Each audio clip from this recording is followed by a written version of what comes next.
The Simpson's. आज इस show के बारे में सब लोग जानते हैं क्योंकि सिम्पसन्स शो फ्यूचर प्रेडिक्ट कर सकता है और यकीन ज़रूर करना पड़ेगा क्योंकि इस शो की कुछ प्रेडिक्शन इतनी एक्यूरेट है कि आप लोग सोच में पड़ जाओगे कि क्या सिम्पसन्स के राइटर्स फ्यूचर से आए हैं। आज मैं आपको इस शो से जुड़ी कॉन्स्पिरेसी थियरी के बारे में बताऊंगा और इसके साथ सिम्पसन्स की कुछ फ्यूचर प्रेडिक्शन की भी बात करेंगे, तो वीडियो को पूरा ज़रूर देखना। Let's start the video. Primary directive deactivated. Our new primary directive becomes removing all impediments to the plant.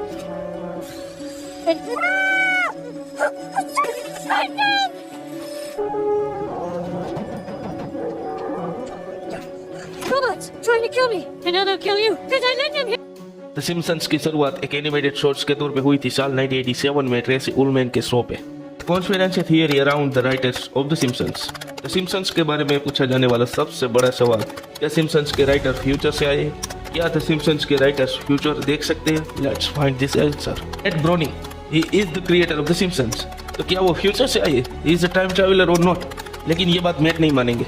ये तो वैसी बात हो गई, अगर चोर ने चोरी की है तो वो थोड़ी कबूल करेगा कि उसने चोरी की है। ठीक है, मैट ग्रोनिंग एक टाइम ट्रैवलर नहीं है, हम सब भी मान लेते हैं, लेकिन दाल में कुछ काला तो है या फिर पूरी दाल ही काली है, ये तो तुम लोगों को मानना ही पड़ेगा क्योंकि द सिम्पसन्स शो में कुछ ऐसी घटनाएं दिखाई गई हैं जो रियलिटी में मेल खाती है। लेकिन ये घटनाएं अक्सर सिम्पसन में पहले दिखाई जाती है, बाद में घटती है। यानी अगर मैट ग्रोनिंग एक टाइम ट्रैवलर नहीं है तो ये ऐसी घटनाएं कैसे दिखा सकते हैं उन घटनाओं को घटने से पहले?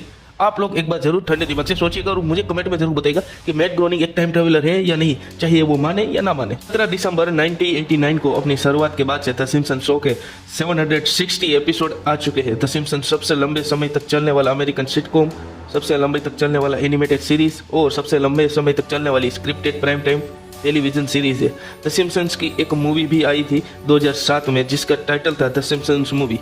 26 जनवरी 2023 को सिम्पसन्स को 35 और 36 सीजन के लिए रिन्यू किया गया। इन दो सीजन्स के टोटल 51 एपिसोड होंगे, जिससे ये शो 2024 से लेकर 25 तक चलेगा।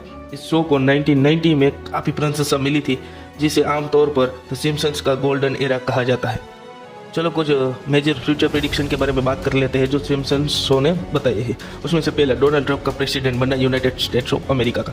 दोस्तों 2000 साल में सिम्पसन का 11वें सीजन का 17वां एपिसोड आया था जिसमें डोनाल्ड ट्रंप यूनाइटेड स्टेट्स का प्रेसिडेंट बन जाता है और हम लोग एपिसोड में ट्रंप को एक्सीलेटर से नीचे उतरते हुए देखते हैं। अब इसके 17 साल बाद डोनाल्ड ट्रंप यूनाइटेड स्टेट्स के प्रेसिडेंट बनते हैं और सबसे ज़्यादा चौंकाने वाली बात यह होती है कि डोनाल्ड ट्रंप उसी तरह से एक्सीलेटर से नीचे उतरते हैं जैसा सिम्पसन के एपिसोड में दिखाया गया था। अब आप लोग इसे क्या कहेंगे, इस घटना को क्या कहेंगे? अगर सिम्पसन्स के राइटर फ्यूचर प्रेडिक्ट नहीं कर सकते तो क्या कर सकते हैं?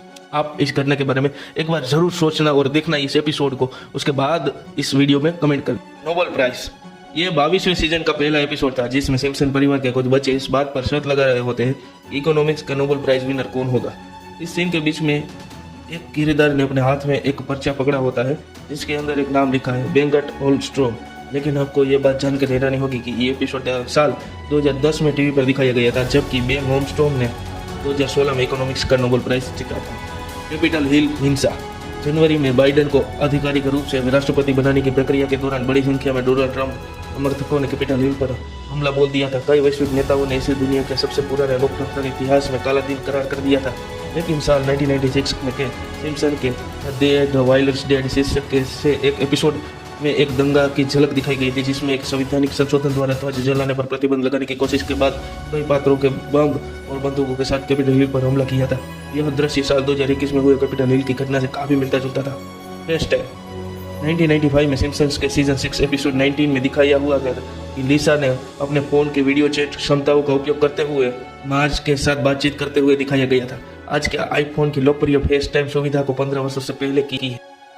खराब मतदाता मशीनें, साल 2008 के season 20 episode 4 horror tree house के एपिसोड में दिखाया जाता है कि सिम्पसन्स का मुख्य किरदार बराक ओबामा के काम से बहुत ज्यादा खुश होता है। अगली बार भी उन्हें ही वोट देने के लिए वो वोटिंग मशीन पर बराक ओबामा के नाम पर क्लिक करता है, लेकिन वोटिंग मशीन खराब होती है और उसका वोट जॉन मकेन नाम के दूसरे राजनेता के खाते में चला जाता है। लेकिन चौंकाने वाली बात तो तब हुई जब 4 साल बाद यानी 2012 में राष्ट्रपति के चुनाव में भी एक व्यक्ति ने जब बराक ओबामा को वोट देने के लिए मशीन पर क्लिक किया तो उसका वोट दूसरे राजनेता को चला जाता है। आप इसे फ्यूचर प्रेडिक्ट करना नहीं कहेंगे तो क्या कहेंगे? NSA जासूसी कांड, साल 2007 के एक एपिसोड में APA बायोडोम से बचने के बाद सिम्पसन्स परिवार को छुपने के लिए मजबूर किया जाता है। तो NSA की एक बातचीत तो सुनकर मार्ज और बच्चों का पता लगा द सिम्पसंस मूवी के सिनेमाघरों में हिट होने के 6 साल बाद तक एडवर्ड स्नोडेन ने पहली बार अमेरिकियों के फोन और इंटरनेट रिकॉर्ड की सरकारी व्यापक निगरानी का खुलासा किया था। अब सबसे बड़ी और मेरे ख्याल से यह बहुत ही ज्यादा जरूरी फ्यूचर प्रेडिक्शन थी द सिम्पसंस शो की, द गॉड पार्टिकल।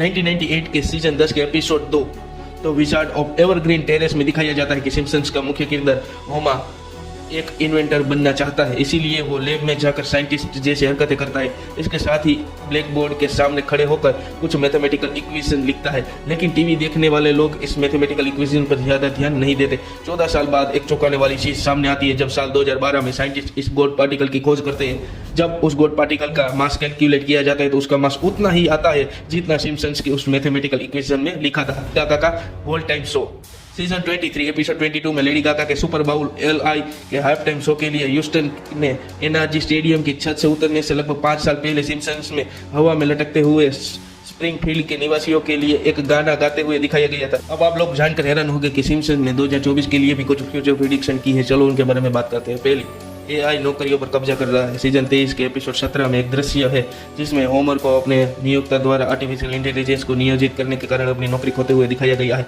यह एक प्रवृत्ति है जिसे हम वर्ष 2024 में और अधिक मजबूत होते हुए देख सकते हैं, क्योंकि हालांकि अभी आप लोगों को पता होगा कि आर्टिफिशियल इंटेलिजेंस ने कई सारी नौकरियों को हड़प लिया और कई सारे युवाओं को बेरोजगार कर दिया है। ट्रम्प 2024 के एक एपिसोड में होमर सिम्पसंस को ट्रम्प 2024 लिखे एक साइन के पास से उड़ते हुए दिखाया गया है। यह आश्चर्यजनक है कि ट्रम्प पहले ही अगले अमेरिकी राष्ट्रपति चुनाव के लिए अपनी उम्मीदवारी की घोषणा कर चुके हैं।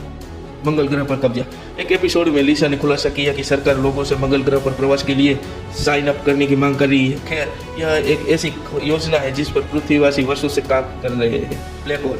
भारत ने ब्लैक होल का अध्ययन करने के लिए अंतरिक्ष में एक जहाज शुरू करने के लिए नए साल का जश्न मनाया। तो सिम्पसंस के 2013 के एक एपिसोड में वास्तव में ब्लैक होल की शक्ति पर एक मजेदार प्रस्तुति की गई थी। आप लोग जरूर देखना, मजा आएगा। विश्व युद्ध 3 1987 के एक एपिसोड में होमर ने वास्तव में अपने परिवार के साथ यह कहते हुए एक मजा किया था कि विश्व युद्ध 3 हो रहा है। 2024 में दुनिया ऐसी किसी त्रासदी से पहले कहीं ज्यादा करीब नजर आ रही। होलोग्राम प्रौद्योगिकी। अतीत को फिर से देखने का नवीनतम तरीका होलोग्राम प्रौद्योगिकी है, जिसे हाल के वर्षों में महत्वपूर्ण प्रकृति की देखी जा रही है। द सिम्पसंस के एक विशिष्ट एपिसोड में बार्ट को एक होलोग्राम संदेश प्राप्त होता है जिसमें उसे बैंड को एक क्लब में प्रदर्शन करने के लिए आमंत्रित किया जाता है। तो दोस्तों, किसी रही सिम्पसंस के 2024 के लिए भविष्यवाणी है। दोस्तों, अगर आपको ये वीडियो अच्छा लगा हो तो इसे लाइक करना, शेयर करना और अपने नड्डी फ्रेंड्स के बीच में इस वीडियो को जरूर शेयर करना, ताकि मुझे व्यूअरशिप मिले, सब्सक्राइबर्स मिले, लाइक मिले, शेयर मिले, सब कुछ मुझे मिलेगा। लेकिन दोस्तों, आप लोगों को मिलेगा वो है नॉलेज। जब हिस्ट्री है तभी हम, और हम है तभी हिस्ट्री है। Thank you for watching. मिलते हैं अगले मजेदार